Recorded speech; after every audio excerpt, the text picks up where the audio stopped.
Hello again. Only a few years ago, we thought of the Neanderthals as brutish and practically subhuman forebears of modern humanity, an inferior species which was superseded by modern Homo sapiens. We tended to see them almost like an ape man, a missing link. This was in the days that human evolution was thought to be linear. Homo erectus giving way to the Neanderthals and the Neanderthals giving rise to modern humans and so on. The family history of humanity is a good deal more complicated than that, though. Today, we realize that we have things back to front and that it was the Neanderthals who were the driving force for human development, and that our own success as a species is founded on the achievements of the Neanderthals. The recent news that the deliberate making of fire was being undertaken in Britain 400,000 years ago, long before modern humans emerged, has only served to remind us of this. Everywhere we look, the Neanderthals seem to have been first with many of the developments which we have claimed as the exclusive province of Homo sapiens. A couple of examples should make this clearer. Until a few years ago, the oldest extant man-made structures were generally accepted to be the remains of huts in Poland, dating back perhaps 20,000 years, and composed of the bones of mammoths. There have been older finds of rocks which might have supported crude shelters, but the remains of the circle of mammoth bones have been described rather grandly as the earliest examples of monumental architecture as evidence of increased social complexity and status differentiation during the final phase of the Ice Age. In other words, those arrangements of circles of mammoth bones were thought to be uh, very significant in the development of humanity, and they were thought to have taken place only a couple of tens of thousands of years ago. In 1990, a cave was discovered in southern France. The Brunical cave in the Tarn-et-Garonne region was very long and about 1,000 feet deep. Within the complex was found a structure composed of many stalagmites and stalactites, which had been broken off and then reduced to uniform lengths of about a foot each. These had been stacked up to form a low oval enclosure, which was 15 feet long.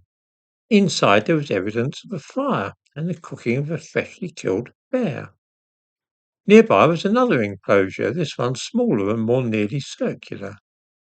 Carbon dating of the bones showed that the creature which had been cooked and presumably eaten had been alive over 50,000 years ago, before the arrival of modern humans in Europe. This meant that the rings of broken limestone must have been constructed by Neanderthals. This was surprising, but the greatest shock didn't come until somebody decided to date the stalagmites and stalactites themselves. In 2016, news was released of the results of dating the construction of those circles in the Brunical cave. It was done by looking at the decay of uranium and revealed that the pieces of limestone had been stacked into walls 175,000 years ago. This made them by far and away the oldest structures ever found which had been made by any human species. They predated the arrival of modern humans in Europe by almost 100,000 years.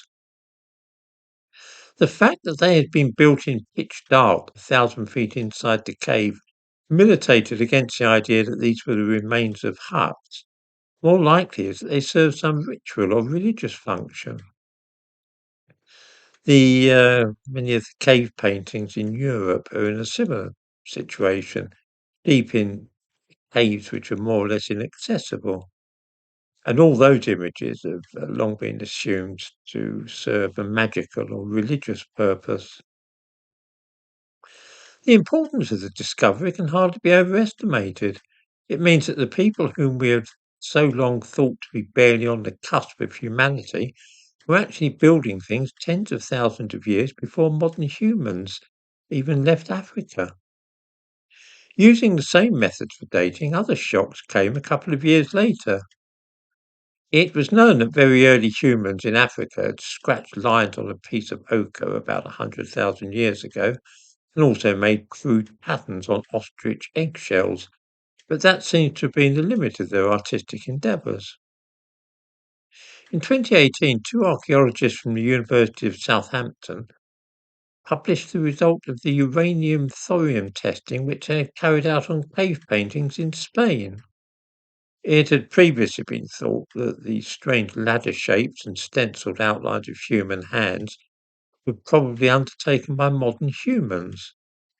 The provisional date for these artworks of 40,000 years ago placed them at roughly the time of the invasion of Europe by Homo sapiens.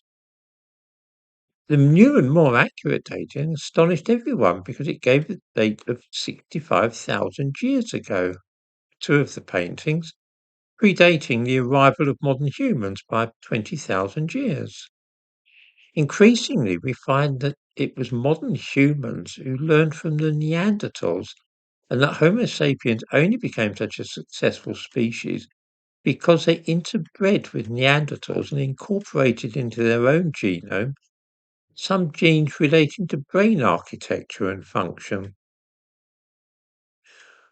While this was going on in Europe and the Middle East, leading inexorably to civilization, those Homo sapiens in Africa were interbreeding not with Neanderthals, but with so-called ghost populations of earlier and more primitive hominids who lingered on in Africa.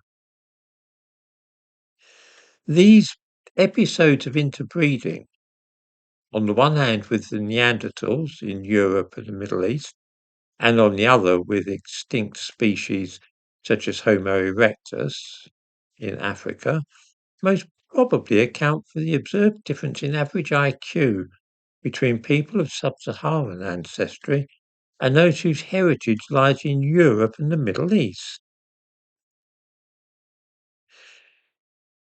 The effect of this is really quite straightforward. It means that we in Europe have higher average intelligence than the people in Africa, and that's led to Europeans leading the way in fields everything from the development of calculus to the invention of gramophones, nuclear energy, whatever you care to think of. It's why Africa has always been a backwater from a cultural viewpoint, and people of European and Middle Eastern heritage have been a driving force for humanity's development.